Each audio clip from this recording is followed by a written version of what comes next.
თვითონ რო ტენის.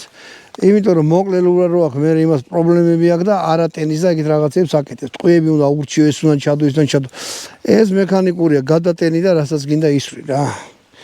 მაგრამ კიდე გეტყვით რა, ეხლა ძიმე ტყვიებსაც 50 გრამიანს და რაღაც 14 გრამიანს და რაღაცებს ნუ ისვრით. თვითონ მაღაზიაში გეტყვიან რომ ეგეთი რამე არ გააკეთო. მოკედა ეს იყო.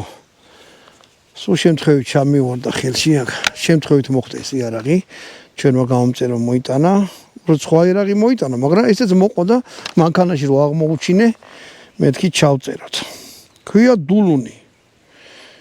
რა ვიცი, თურქებმა ყველა პატარა იმაში რა ქვია, სარდაფში იარაღის მაღაზიის გააკეთეს. საამქროები და ზოგს დულუნი ქვია და ზოგს უსქონი და ზოგს რავი რა ქვია. ჩვენ იცელი რაღაცა ბანძიტოფი ვერ გამოუშვით.